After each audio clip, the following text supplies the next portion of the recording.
De tout accès à la justice. Mesdames, Messieurs, permettez-moi, en ma qualité de rapporteur général des États généraux de la justice 2024, de vous présenter les conclusions de ces assises historiques qui se sont tenues principalement au centre financier de Kinshasa du 6 au 16 novembre 2024. Ces États généraux ont marqué un tournant décisif dans notre quête d'un système judiciaire digne de notre ambition nationale, construire un État de droit garant des droits fondamentaux de chaque citoyen congolais. Placé sous le haut patronage de son Excellence, Monsieur le Président de la République, chef de l'État et magistrat suprême, cet événement inédit a rassemblé plus de 5000 participants venus de toutes les provinces, magistrats, avocats, greffiers, huissiers de justice, services de sécurité et de défense, agents et officiers de police judiciaire, les autorités politico-administratives, tant nationales que provinciales, la société civile dans sa diversité, mais aussi nos partenaires techniques et financiers du secteur de la justice. Cette affluence sans précédent témoigne en elle-même de l'engouement national pour la réforme de la justice en République démocratique du Congo. Ces assises se sont inscrites dans une démarche inclusive, fondée sur des consultations populaires à travers tout le territoire national. Ces consultations ont permis de recueillir les préoccupations de nos concitoyens, orientant ainsi leur réflexion vers des réformes adaptées aux réalités vécues par le peuple congolais. L'objectif principal de ces assises était de rendre à la justice ses lettres de noblesse, en posant les bases d'une justice équitable, indépendante et accessible. Nous avons également tiré les leçons des États généraux de 2015, évaluant la mise en œuvre de leurs recommandations pour corriger les insuffisances et définir des priorités claires pour l'avenir. En 2015, 350 recommandations avaient été adoptées. Toutefois, leur mise en œuvre est restée largement insuffisante, avec un taux d'exécution extrêmement faible dû à plusieurs facteurs. Sous-financement chronique, le budget alloué à la justice a chuté, passant de 2,21% en 2020 à seulement 1,73% en 2023, avec des taux d'exécution budgétaire également faibles. Manque de continuité politique, les réformes ont souvent souffert de l'absence d'appropriation par les autorités politiques successives. Faible coordination institutionnelle. La collaboration entre le Conseil supérieur de la magistrature et le ministère de la Justice n'a pas été optimale. Des recommandations en 2015 ont été formulées en des termes trop généraux et peu praticables, contrairement à des recommandations voulues comme étant ciblées. Malgré quelques avancées, notamment la promulgation de lois importantes, le recrutement de 2500 nouveaux magistrats et la construction de quelques infrastructures judiciaires, les lacunes persistantes ont entravé la modernisation du secteur de la justice. Cette situation a rendu impérative la tenue des États généraux de 2024 pour redéfinir nos priorités et mettre en place des mécanismes de suivi plus rigoureux. À l'issue des débats riches et constructifs, lors des exposés des panélistes en session plénière ou lors des discussions en profondeur en atelier thématique, 359 recommandations ont été formulées pour transformer en profondeur notre système judiciaire à l'issue d'une autopsie sans complaisance qui en a été faite pour découvrir ses dysfonctionnements et ses maux. Cet exercice a amené à constater que notre justice souffre d'une maladie systémique touchant tous les acteurs du secteur de la justice. Elle est le résultat des pratiques ancrées dans le quotidien de plusieurs acteurs de la justice, magistrats, avocats, greffiers, officiers de police judiciaire et autres auxiliaires de justice, mais parfois même des citoyens eux-mêmes impliqués dans ces dérives. Voici à titre illustratif quelques pathologies identifiées. 1. Corruption généralisée. Marchandage des décisions judiciaires. Des décisions de justice ne se prennent plus, hélas, dans la solennité de prétoire, mais sont vendues aux plus offrants. Les procès ne se gagnent plus sur la base du droit, mais au gré des enveloppes glissées sous la table.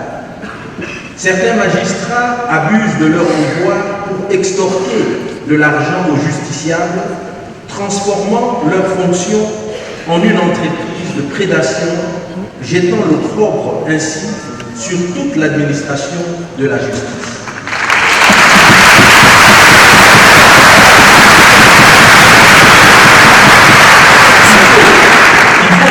Observer que les citoyens eux-mêmes, et souvent avec le concours de leurs avocats ou d'autres acteurs qui participent à la distribution de la justice, par ignorance ou par résignation, alimentent un système où la corruption est devenue une norme.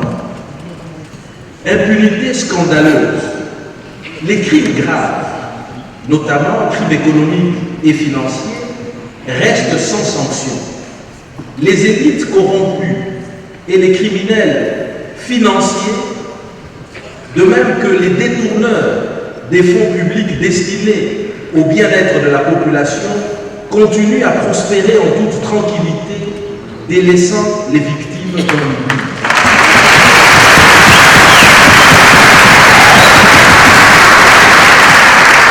Spoliation et saisie abusive. Des biens appartenant à des citoyens et des entreprises sont à dessein irrégulièrement saisis par des magistrats corrompus en complicité avec des parties tierces, masquant ainsi les actes de prédation et de spoliation au mépris non seulement des règles élémentaires du droit de propriété et au préjudice des milliers de familles congolaises plongées ainsi subitement dans la plus grande pauvreté, parmi lesquelles la veuve et l'orphelin. Les avoirs bancaires d'entreprises publiques et privées sont arbitrairement saisis, plongeant des milliers de travailleurs dans l'incertitude sociale et fragilisant l'économie nationale, compromettant ainsi la réalisation des missions d'intérêt général de nos entreprises publiques et la mise à mal de l'épanouissement du climat des affaires en République démocratique du Congo. Honorables députés, honorables sénateurs, distingués invités, en vos titres et qualités respectifs. Excellence, Monsieur le Président de la République, chef de l'État et magistrat suprême, permettez-moi, de prime abord, de vous réitérer mes remerciements. Mes remerciements pour avoir ouvert les assises des États généraux de la justice congolaise le 6 novembre 2024 au prestigieux centre financier de Kinshasa sous le thème « Pourquoi la justice congolaise est-elle malade? Quelle thérapie pour la guérir ?» Excellence, Monsieur le Président de la République, vous voilà une fois de plus, de nouveau, parmi nous, au milieu de nous. pour clôturer ces assises historiques qui resteront gravées dans l'histoire judiciaire de notre République.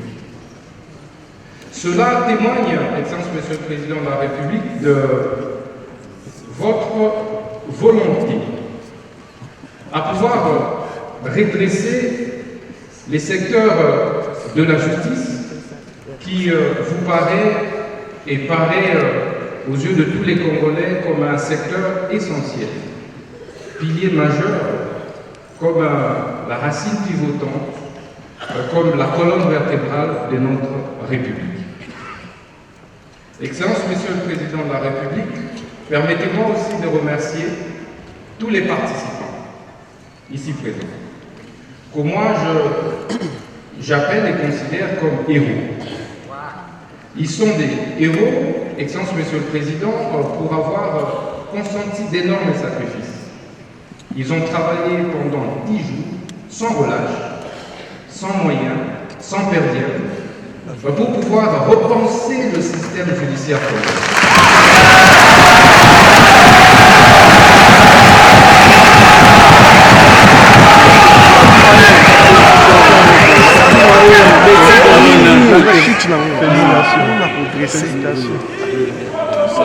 Excellence, Monsieur le Président de la République, la mobilisation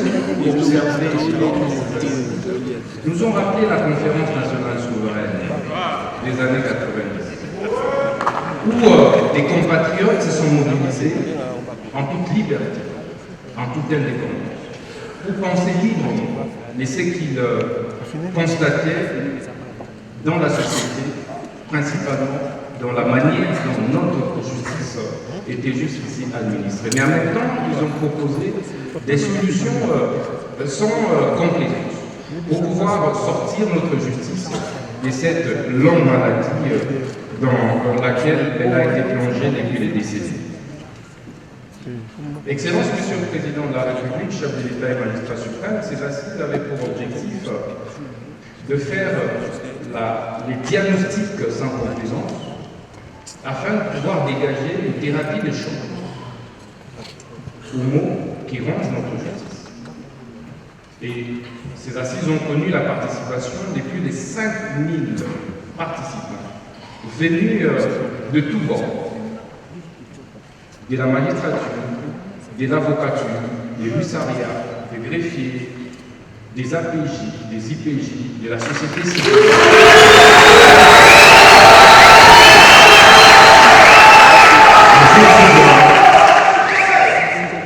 Des praticiens de droit comme des théoriciens, tous venus de l'intérieur du pays ainsi que de l'extérieur du pays. Excellence, Monsieur le Président de la République, concernant le déroulement de ces assises, en fait, elles se sont déroulées en 2 phases majeures. La première phase a consisté à des travaux en plein air, où l'on a vu défiler d'éminents orateurs, professeurs d'université, hauts magistrats, éminents avocats, les représentants de huissiers, les représentants de la société civile, tous les praticiens et théoriciens du droit ont défilé, Excellence Monsieur le Président de la République, pour problématiser la question de la justice congolaise. Et ici est donc l'occasion pour moi de pouvoir les remercier de tout cœur. C'est une première que d'avoir mobilisé autant de scientifiques, autant de praticiens autour de la problématique de notre justice. Je tenais du fond du cœur à vous en remercier et ils étaient nombreux.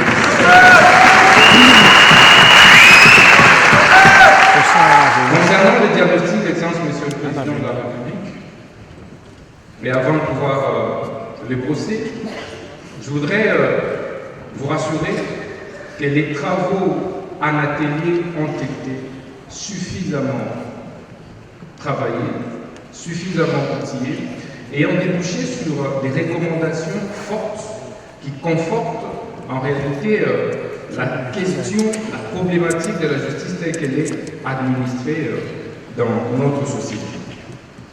Et les diagnostics, je ne voudrais pas y revenir parce que le rapporteur général s'est largement attardé là-dessus.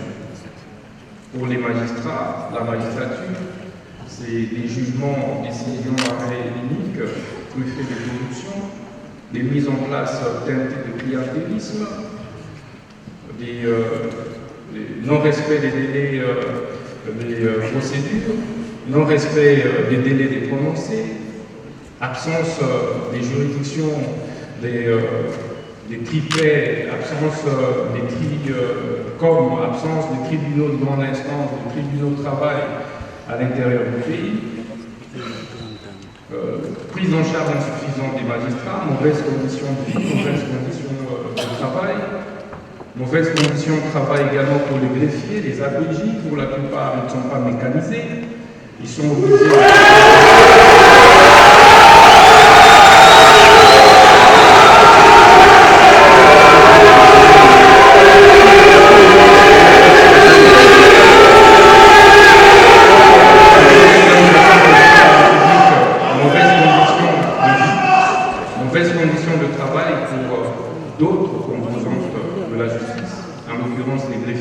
qui pour la plupart ne sont pas mécanisés, ils sont donc pas payés, ils sont obligés de travailler avec leurs propres moyens. Il y a également les APJ, il y a également les secrétaires de parquet qui ne sont pas pour la plupart mécanisés et se nourrissent donc généralement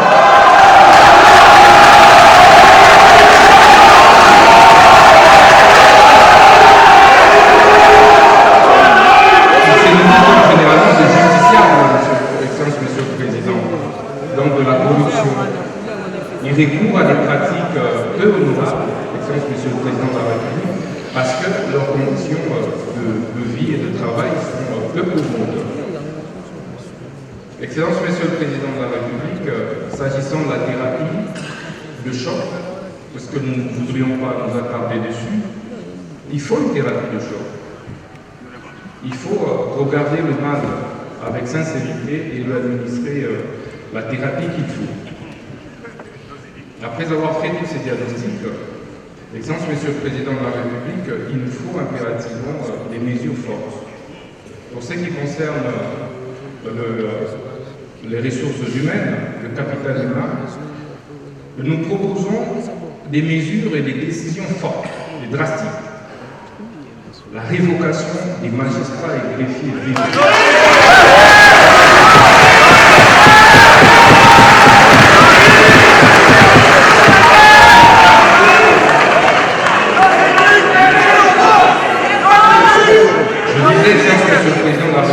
La révocation pure et simple des magistrats, greffiers, des secrétaires de parquet, véreux, qui ont excellé dans les mauvaises pratiques judiciaires et au niveau de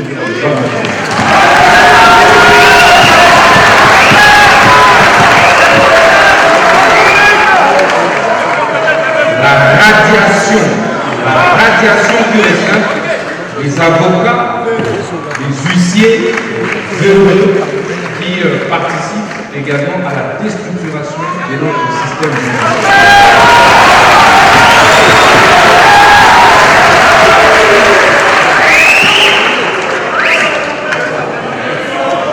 La mise à la retraite anticipée des magistrats greffiers véreux.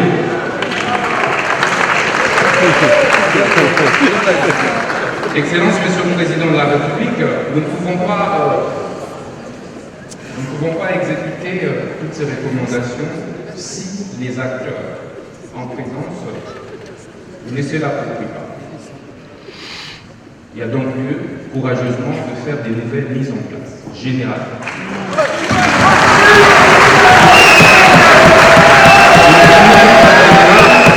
Au sein de la magistrature, au niveau des greffes, au niveau du secrétaire de parquet, au niveau de l'inspection générale des services judiciaires, au niveau de l'inspection générale de la police judiciaire de parquet.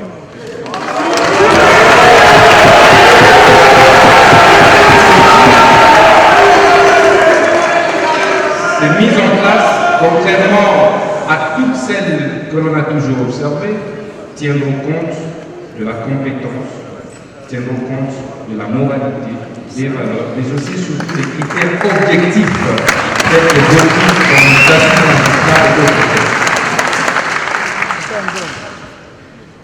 Concernant, Excellence, Monsieur le Président de la République,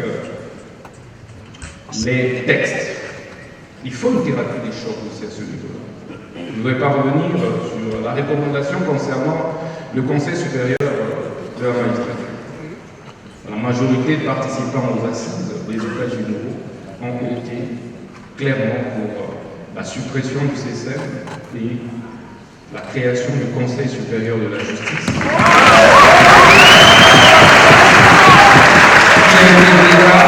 Qui va intégrer tous les acteurs de la justice. Parce que la justice, ce n'est pas la magistrature.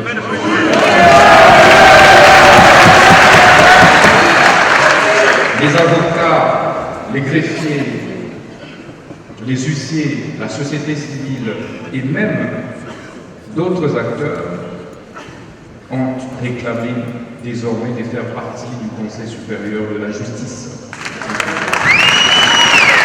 Cela va donc nécessiter de toucher à certains textes, aussi bien le texte fondamental de notre République, je cite l'article 152 de notre Constitution. Excellence, Monsieur le Président de la République, concernant le statut des magistrats de parquet et ses rapports avec le ministre de la Justice, il faut clarifier. Le dualisme actuel et même le bicéphalisme créent beaucoup d'anarchie et n'aident pas à la bonne administration de la politique criminelle du gouvernement. Les participants, dans leur majorité, ont donc exprimé le vœu de pouvoir revoir la loi sur l'organisation, compétence et fonctionnement des juridictions de l'ordre judiciaire, en l'occurrence dans son article 70.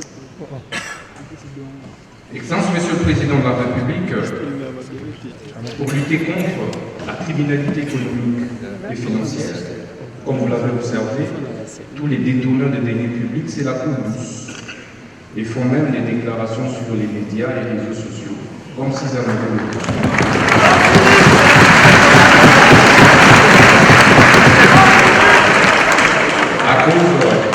À cause, non pas de la mauvaise foi, mais de la non-spécialisation de nos magistrats de parquet sur les questions financières. Il est donc urgent que le parquet économique et financier soit mis en place.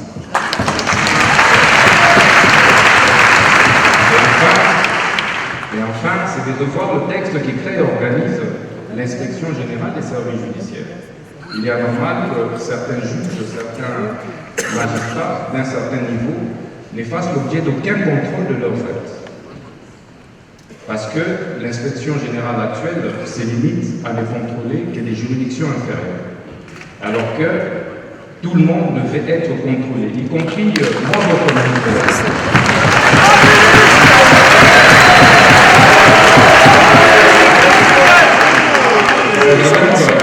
Renforcer le pouvoir de l'inspection générale des services judiciaires, mais également étendre ses prérogatives sur l'ensemble des juridictions, supérieures comme inférieures. Voilà. Excellence, Monsieur le Président de la République, nous avons également prévu d'aborder la problématique des finances, des moyens financiers. Nous ne saurons rien faire de toutes ces recommandations s'il n'y a pas des moyens financiers, matériels et logistiques conséquents. Nous plaidons donc pour que nous puissions revoir à la hausse le budget qui est alloué à la justice, de 2 à 5% du budget. Ceci va évidemment permettre d'améliorer les conditions de vie des magistrats, améliorer les conditions de vie des greffiers, améliorer les conditions de vie et de travail des APJ,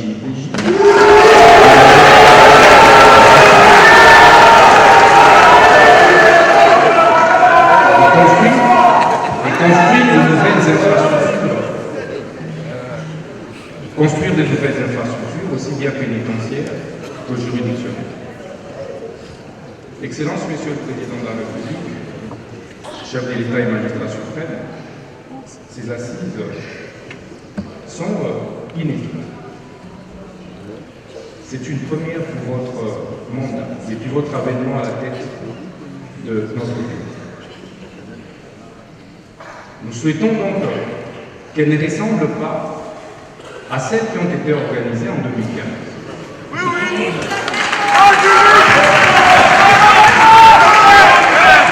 Nous plaidons, Excellence Monsieur le Président de la République, chef de l'État, pour que, au lendemain de la clôture qui sera faite tout à l'heure par votre auguste autorité, que des mesures fortes soient prises et qu'une rupture totale soit faite avec le passé.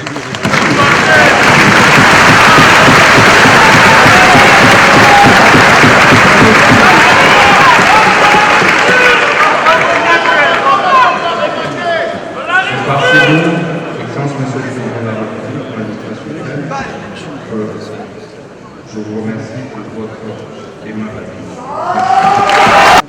Honorable Président de l'Assemblée nationale, honorable Président du Sénat, ici représenté par le deuxième vice-président, Monsieur le Président de la Cour constitutionnelle et Président du Conseil supérieur de la magistrature, honorables députés et sénateurs, Mesdames et Messieurs les membres du gouvernement,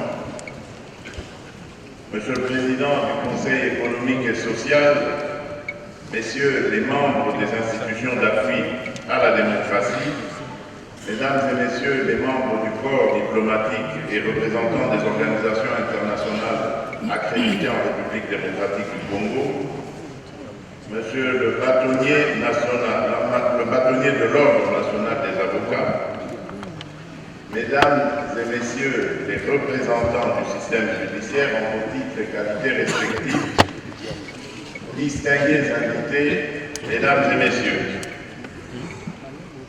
nous voici réunis au terme de ces États généraux de la justice, une démarche collective qui a permis un diagnostic exhaustif de notre système judiciaire. Durant des journées intenses, les acteurs du secteur de la justice et de la société civile dans toute sa diversité, auxquels se sont joints les honorables députés et sénateurs, les membres du gouvernement, ainsi que de nombreuses autres autorités politico-administratives, tant nationales que provinciales, se sont réunis pour sonder la réalité actuelle de la justice en République démocratique du Congo et définir ensemble une vision de sa thérapie. L'état actuel de notre système judiciaire est préoccupant. Nos travaux ont mis en lumière des failles profondes héritées de décennies de crises, de négligence et d'abus. Corruption, manque de moyens, formation inadéquate, impunité, absence d'indépendance du pouvoir judiciaire et multiples obstacles à l'accès à la justice pour les plus vulnérables. Ces défis, nous les connaissons et savons maintenant l'urgence de les relever. Autant qu'il était essentiel de poser un diagnostic lucide et de cerner les faiblesses, autant il est impérieux aujourd'hui de passer à l'action et de dessiner une voie de réforme capable de restaurer la confiance des Congolais en leur système judiciaire. Une justice qui défend les faits, protège les droits de tous et applique les lois de manière égale et équitable. Tout au long de ces échanges et concertations, vous avez fait preuve de rigueur et de détermination. Les discussions, parfois franches et intenses, ont permis d'aborder des points essentiels dans une diversité de perspectives. Je salue la qualité de vos interventions portées dans un esprit de responsabilité et de respect mutuel. À chacune et à chacun de vous, ainsi qu'à tous nos compatriotes dont les observations et attentes ont enrichi ces assises, j'adresse mes félicitations pour leur contribution à l'écriture réformatrice de notre histoire judiciaire.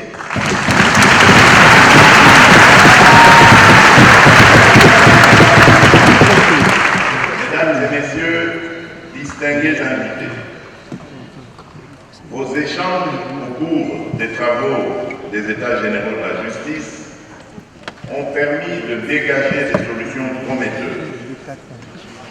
Parmi les recommandations phares, j'ai retenu la révision des cadres législatifs pour garantir l'indépendance effective du pouvoir judiciaire, l'établissement des tribunaux itinérants pour favoriser un meilleur accès à la justice et la mise en place d'une politique de formation continue destinée aux magistrats. Un accent particulier a également été mis sur le renforcement de la lutte contre la corruption avec des sanctions exemplaires, l'amélioration des conditions de travail et des ressources logistiques, permettant ainsi de garantir le prononcé des décisions de justice dans les délais légaux. Enfin, une digitalisation progressive a été recommandée pour accroître l'efficacité et la transparence de notre système judiciaire. Ces recommandations constituent la base solide sur laquelle nous devons bâtir les réformes indispensables. Il n'est plus question de se satisfaire de solutions superficielles. J'insiste, il nous faut des réformes courageuses, des mesures radicales qui transformeront nos institutions de manière durable et qui impacteront positivement les comportements.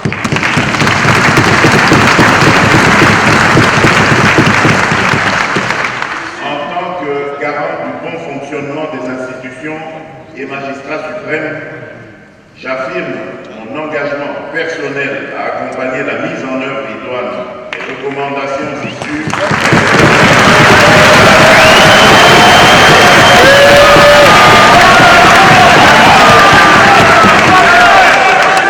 Cette volonté de réforme incarne une priorité nationale, nécessitant une mobilisation sans faille. Dans cette perspective, le gouvernement recevra des directives claires pour déployer les ressources matérielles et financières indispensables au succès.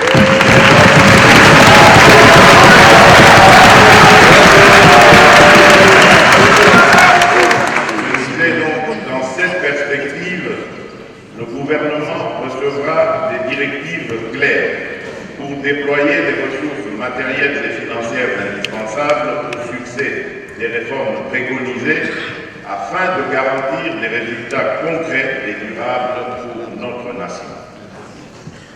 Je souhaite véritablement que chaque citoyen congolais, où qu'il se trouve, ressente les changements qui s'annoncent dans notre système judiciaire.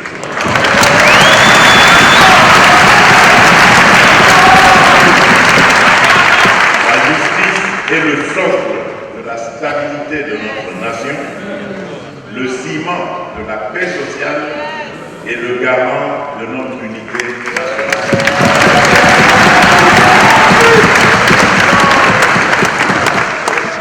Mesdames et messieurs, distingués invités, en cet instant solennel, j'adresse un hommage sincère à nos partenaires internationaux pour leur soutien indéfectible, ainsi qu'à toutes celles et ceux qui, avec ardeur et détermination, ont contribué à cette entreprise historique. Ensemble, nous avons posé les bases d'une justice renouvelée et robuste. Bien que la tâche soit vaste, elle reste à notre portée par notre unité et notre volonté inébranlable. À vous, mes chers compatriotes ici présents, le peuple congolais, dans toute sa grandeur et sa résilience, nous observe. Il attend de nous de bons résultats et ne va plus tolérer des écarts. Nous avons tous une responsabilité sacrée envers notre nation et chacune ici, à travers son rôle et ses compétences, porte la charge et l'honneur de cette lourde mission. Ce jour sera marqué dans l'histoire comme celui où, unis, nous avons pris l'engagement solennel de restaurer la justice en République démocratique.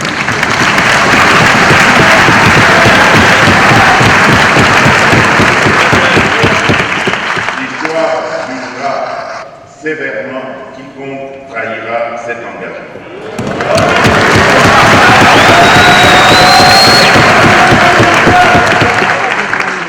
C'est sur cette note que je déclare officiellement clos les États généraux de la justice et du droit.